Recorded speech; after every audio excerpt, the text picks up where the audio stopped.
नमस्कार दोस्तों, स्वागत है आपका टारगेट क्लासेस में। मैं आपके लिए टॉप 50 जीके जीएस के कुछ ऐसे इंपॉर्टेंट क्वेश्चन लाया हूं जो कि एग्जाम में बहुत ज़्यादा इंपॉर्टेंट है। तो आप लोग वीडियो को लास्ट तक देखिएगा। चलिए, आज की इस वीडियो में आपका पहला सवाल है, संगम काल किस क्षेत्र से संबंधित है। यहाँ पे पूछ रहा है संगम काल किस क्षेत्र से संबंधित है। तो आपका राइट आंसर हो जाएगा दक्षिण भारत, यानी ऑप्शन नंबर डी एकदम करेक्ट हो जाएगा दोस्तों।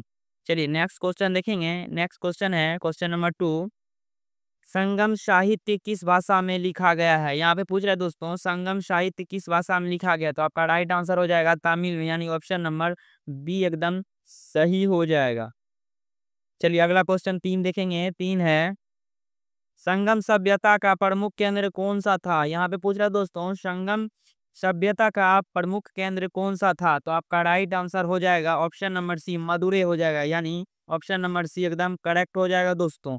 चलिए नेक्स्ट क्वेश्चन 4 देखेंगे। 4 है, संगम काल को किस प्रकार का काल माना जाता है। मोस्ट वीवीआई क्वेश्चन है दोस्तों, मोस्ट इंपोर्टेंट क्वेश्चन जो कि एग्जाम में कई बार पूछा गया है। यहाँ पे पूछ रहा है संगम काल को किस प्रकार का काल माना जाता है। तो आपका राइट आंसर हो जाएगा ऐतिहासिक काल, ऑप्शन नंबर बी एकदम राइट हो जाएगा दोस्तों। ऑप्शन नंबर बी एकदम राइट हो जाएगा। चलिए नेक्स्ट क्वेश्चन 5 देखेंगे। 5 है, संगम सभा सभा का मुख्य उद्देश्य क्या था। यहाँ पे पूछा दोस्तों, संगम सभा का मुख्य उद्देश्य क्या था। तो आपका राइट आंसर जो हो जाएगा वो हो जाएगा ऑप्शन नंबर ए हो जाएगा, एकदम करेक्ट हो जाएगा, साहित्य के रचनाओं की समीक्षा, एकदम सही हो जाएगा दोस्तों, ऑप्शन नंबर ए। चलिए नेक्स्ट क्वेश्चन 6 देखेंगे। 6 है, संगम काल में कौन से प्रमुख राजवंश थे। यहाँ पे पूछ रहा है दोस्तों, संगम काल में कौन से प्रमुख राजवंश थे। तो आपका राइट आंसर जो हो जाएगा चोल चेर पांड्य हो जाएगा, चोर चेल पांड्य, यानी ऑप्शन नंबर ए हो जाएगा, एकदम करेक्ट हो जाएगा दोस्तों। चलिए नेक्स्ट क्वेश्चन 7 देखेंगे। 7 है कि पेरियार नदी किस राज्य से संबंधित है। यहाँ पे पूछ रहे हैं दोस्तों, पेरियार नदी किस राज्य से संबंधित है। तो आपका राइट आंसर हो जाएगा चेर हो जाएगा, यानी ऑप्शन नंबर बी एकदम करेक्ट हो जाएगा दोस्तों, एकदम करेक्ट हो जाएगा। चलिए नेक्स्ट क्वेश्चन 8 8 देखेंगे। 8 है, तोल्कापियम किस विषय पर आधारित है। तो आपका राइट आंसर हो जाएगा व्याकरण पे है, आधारित है, यानी ऑप्शन नंबर ए एकदम राइट हो जाएगा। चलिए नेक्स्ट क्वेश्चन 9 देखेंगे। 9 है, एटुटुकाइब का पटुटाटू किसका भाग है। यहाँ पे पूछ रहे हैं दोस्तों, एटुटुकाइब और पटुटाटू किसका भाग है। तो आपका राइट आंसर हो जाएगा संगम साहित्य, यानी ऑप्शन नंबर ए एकदम राइट हो जाएगा दोस्तों। चलिए अगला क्वेश्चन 10 देखेंगे। 10 है, संगम काल के दौरान प्रमुख धातु कौन सी थी। यहाँ पे पूछ रहा है संगम काल के दौरान प्रमुख धातु कौन सी थी। तो आपका राइट आंसर जो हो जाएगा लोहा हो जाएगा, यानी ऑप्शन नंबर ए एकदम करेक्ट हो जाएगा दोस्तों। चलिए अगला क्वेश्चन 11 देखेंगे। 11 है कि संगम काल के समय किस देवता की पूजा प्रमुख थी। यहाँ पे पूछ रहा है संगम काल के समय किस देवता की पूजा प्रमुख थी। तो आपका राइट आंसर हो जाएगा मुरुगन, मुरुगन, यानी ऑप्शन नंबर ए एकदम करेक्ट हो जाएगा दोस्तों।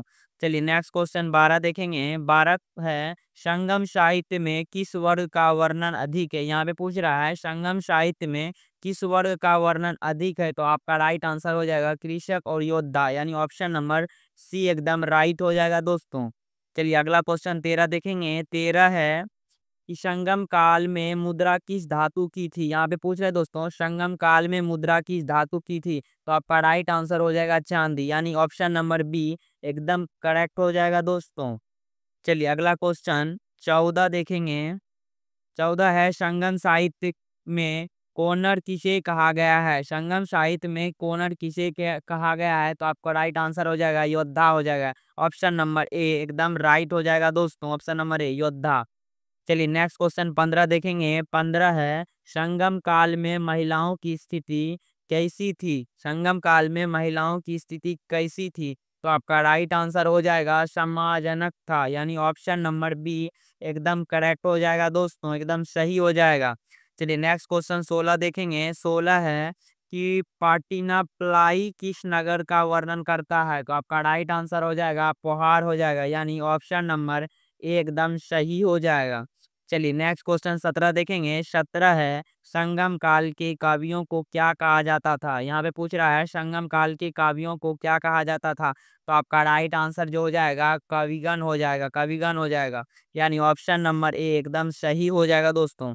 चलिए क्वेश्चन नंबर 18 देखेंगे। 18 है संगम सभाओं की कुल संख्या कितनी मानी जाती थी। यहाँ पे पूछ रहा है दोस्तों संगम सभाओं की कुल संख्या कितनी मानी जाती थी। तो आपका राइट आंसर जो हो जाएगा वो 3 हो जाएगा, यानी ऑप्शन नंबर सी हो जाएगा। ऑप्शन नंबर सी हो जाएगा, 3 हो जाएगा। चलिए नेक्स्ट क्वेश्चन 19 देखेंगे। 19 है कि संगम सभाओं का आयोजन किसके संरक्षण में होता था। यहाँ पे पूछ रहे हैं दोस्तों संगम सभाओं का आयोजन किसके संरक्षण में होता था। तो आपका राइट आंसर हो जाएगा राजा, यानी ऑप्शन नंबर बी एकदम करेक्ट हो जाएगा दोस्तों, राजा। चलिए नेक्स्ट क्वेश्चन 20 देखेंगे। 20 है संगम काल में प्रमुख व्यापार वस्तु क्या थी। यहाँ पे है पूछ रहा है संगम काल में प्रमुख व्यापार वस्तु क्या थी। तो आपका राइट आंसर हो जाएगा मसाले, यानी ऑप्शन नंबर ए एकदम करेक्ट हो जाएगा दोस्तों, एकदम सही हो जाएगा। चलिए नेक्स्ट क्वेश्चन 21 देखेंगे। 21 है कि संगम काल में किस प्रकार का शासन था। मोस्ट वीवीआई क्वेश्चन है दोस्तों, कई बार एग्जाम में ये सवाल पूछा गया है। यहाँ पे पूछ रहा है कि संगम काल में किस प्रकार का शासन था। तो आपका राइट आंसर जो हो जाएगा राजतंत्र हो जाएगा, यानी ऑप्शन नंबर ए एकदम सही हो जाएगा। चलिए अगला क्वेश्चन 22 देखेंगे। 22 है संगम युग में कौन सी सभा साहित्य रचती थी। यहाँ पे पूछ रहे हैं दोस्तों संगम युग में कौन सी सभा साहित्य रचती थी। तो आपका राइट आंसर हो जाएगा संगम सभा, यानी ऑप्शन नंबर ए एकदम सही हो जाएगा दोस्तों, एकदम राइट हो जाएगा। चलिए नेक्स्ट क्वेश्चन 23 देखेंगे। 23 है संगम साहित्य में किस नगर को समुद्री व्यापार केंद्र बताया गया है। तो आपका राइट आंसर हो जाएगा कावेरी पट्टनम हो जाएगा, यानी option number A B C D आपका राइट आंसर हो जाएगा, ऑप्शन नंबर बी हो जाएगा, एकदम करेक्ट हो जाएगा दोस्तों। चलिए नेक्स्ट क्वेश्चन देखेंगे। 24 है कि संगम काल के दौरान विदेशी व्यापार किनसे होता था। यहाँ पे पूछ रहा है संगम काल के दौरान विदेशी व्यापार किनसे होता था। तो आपका राइट आंसर हो जाएगा रोम हो जाएगा, रोम से होता था, यानी right answer option number B हो जाएगा, एकदम सही जवाब। चलिए नेक्स्ट क्वेश्चन 25 देखेंगे। 25 पूछ रहा है यहाँ पे संगम काल की प्रमुख फसल क्या थी। यहाँ पे पूछ रहा है दोस्तों संगम काल की प्रमुख फसल क्या थी। तो आपका राइट आंसर जो हो जाएगा धान हो जाएगा, यानी right answer option number B हो जाएगा, धान हो जाएगा। चलिए नेक्स्ट क्वेश्चन 26 देखेंगे। 26 यहाँ पे है संगम साहित्य में किसका वर्णन नहीं है। यहाँ पे पूछ रहा है संगम साहित्य में किसका वर्णन नहीं है। तो आपका राइट आंसर हो जाएगा अशोक, यानी ऑप्शन नंबर ए एकदम करेक्ट हो जाएगा दोस्तों।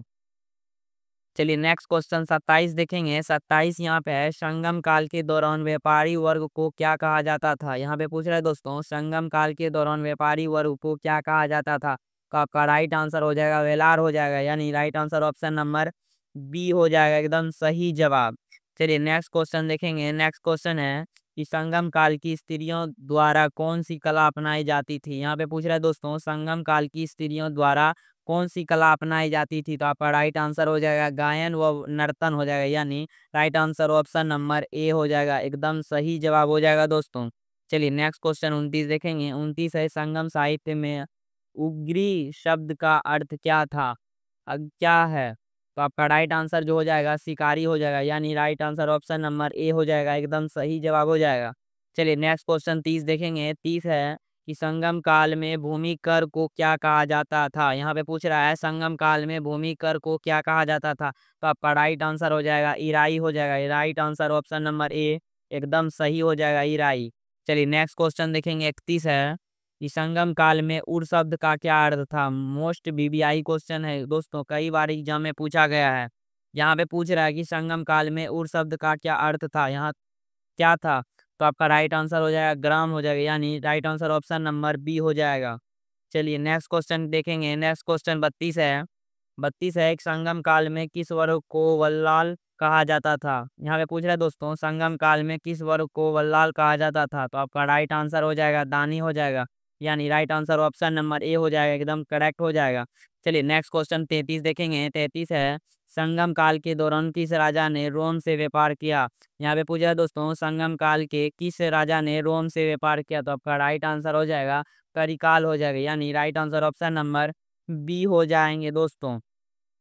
चलिए नेक्स्ट क्वेश्चन देखेंगे। नेक्स्ट क्वेश्चन 34 है कि संगम काल के समय किस नगर को बंदरगाह के रूप में माना जाता था? तो आपका राइट आंसर हो जाएगा कावेरी पट्टनम हो जाएगा, यानी ऑप्शन नंबर सी हो जाएगा, एकदम सही जवाब हो जाएगा।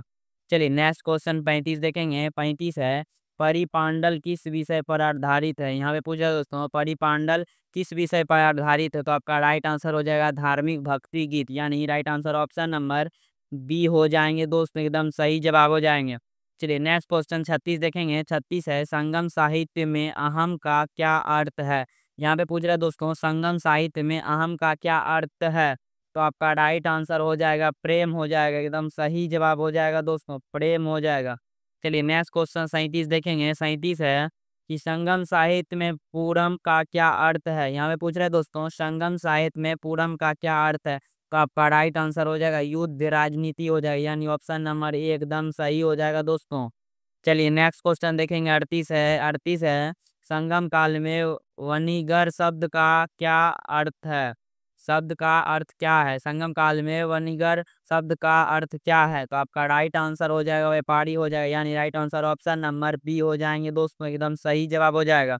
चलिए नेक्स्ट क्वेश्चन 39 देखेंगे। 39 है, कुरुंजी किस प्रकार की भूमि को दर्शाता है? यहाँ पे पूछ रहा है दोस्तों, कुरुंजी किस प्रकार की भूमि को दर्शाता है? तो आपका राइट आंसर हो जाएगा पहाड़ी क्षेत्र हो जाएगा, यानी ऑप्शन नंबर ए एकदम राइट आंसर हो जाएगा पहाड़ी क्षेत्र। चलिए नेक्स्ट क्वेश्चन देखेंगे। नेक्स्ट क्वेश्चन 40 है, संगम काल में कितने प्रकार की भौगोलिक भूमि वर्णित है? यहाँ पे पूछ रहे हैं दोस्तों, संगम काल में कितने प्रकार की भौगोलिक भूमि वर्णित है? तो आपका राइट आंसर हो जाएगा 5 हो जाएगा, यानी right answer option number C हो जाएगा, एकदम सही जवाब। चलिए नेक्स्ट क्वेश्चन देखेंगे। नेक्स्ट क्वेश्चन 41 है कि संगम काल के अनुसार नैथल क्या है? यहाँ पे पूछ रहे हैं दोस्तों, संगम काल के अनुसार नैथल क्या है? तो आपका राइट आंसर हो जाएगा समुद्री तटीय क्षेत्र हो जाएगा, यानी right answer number option number ए एकदम करेक्ट हो जाएगा दोस्तों। चलिए नेक्स्ट क्वेश्चन 42 देखेंगे। 42 यहाँ पे है, पालाई का संबंध किससे है? पालाई पाली का संबंध किससे है? तो आपका राइट आंसर हो जाएगा शुष्क क्षेत्र से, यानी right answer option number B हो जाएंगे, एकदम करेक्ट हो जाएगा दोस्तों। चलिए नेक्स्ट क्वेश्चन 43 देखेंगे। 43 है कि संगम काल में मार्केट को क्या कहा जाता था? संगम काल में मार्केट को क्या कहा जाता था? तो आपका राइट आंसर जो हो जाएगा अंगाड़ी हो जाएगा, यानी right answer option number B एकदम सही हो जाएंगे दोस्तों। चलिए नेक्स्ट क्वेश्चन 44 देखेंगे। 44 है, संगम काल में राजा को कौन से अधिकारी सलाह देते थे? यहाँ पे पूछ रहा है दोस्तों, संगम काल में राजा को कौन से अधिकारी सलाह देते थे? तो आपका राइट आंसर हो जाएगा अवे हो जाएगा, यानी ऑप्शन नंबर ए एकदम करेक्ट हो जाएगा दोस्तों। चलिए नेक्स्ट क्वेश्चन 45 देखेंगे। 45 है, संगम काल में सेना का प्रमुख क्या कहलाता है? यहाँ पे पूछ रहे हैं दोस्तों, संगम काल में सेना का प्रमुख क्या कहलाता है? तो आपका राइट आंसर हो जाएगा सेनापति हो जाएगा, यानी right answer option number B एकदम सही हो जाएगा दोस्तों। चलिए नेक्स्ट क्वेश्चन 46 देखेंगे। 46 है, संगम काल में तटीय व्यापार किसके साथ होता था? यहाँ पे पूछ रहा है दोस्तों, संगम काल में तटीय व्यापार किसके साथ होता था? तो आपका राइट आंसर हो जाएगा रोम हो जाएगा, यानी ऑप्शन नंबर बी एकदम सही हो जाएंगे दोस्तों। चलिए नेक्स्ट क्वेश्चन 47 देखेंगे। 47 है, संगम साहित्य में परिपांडल किसका वर्णन करता है? संगम साहित्य में परिपांडल किसका वर्णन करता है? तो आपका राइट आंसर हो जाएगा विष्णु शक्ति का, यानी राइट आंसर ऑप्शन नंबर ए हो जाएगा, एकदम सही जवाब। चलिए नेक्स्ट क्वेश्चन 48 देखेंगे। 48 है, संगम काल में कृषि कार्य करने वाले को क्या कहा जाता था? यहाँ पे पूछ रहा है दोस्तों, संगम काल में कृषि कार्य करने वालों को क्या कहा जाता था? तो आपका राइट आंसर हो जाएगा उझावर हो जाएगा, यानी ऑप्शन नंबर बी हो जाएगा, एकदम सही जवाब हो जाएगा दोस्तों। चलिए नेक्स्ट क्वेश्चन 49 देखेंगे। 49 है, संगम काल में शिक्षा का प्रमुख केंद्र कौन सा था? मोस्ट वीवीआई क्वेश्चन है दोस्तों, ये कई बार एग्जाम में पूछा गया है। यहाँ पे पूछ रहा है, संगम काल में शिक्षा का प्रमुख केंद्र कौन सा था? तो आपका राइट आंसर हो जाएगा मदुरै हो जाएगा, यानी ऑप्शन नंबर ए एकदम करेक्ट हो जाएगा दोस्तों। चलिए नेक्स्ट क्वेश्चन 50 देखेंगे। 50 है कि संगम युग को किस युग का प्रारंभ माना जाता है? संगम युग को किस युग का प्रारंभ माना जाता है? तो आपका राइट आंसर हो जाएगा ऐतिहासिक युग, यानी ऑप्शन नंबर एकदम करेक्ट हो जाएगा दोस्तों।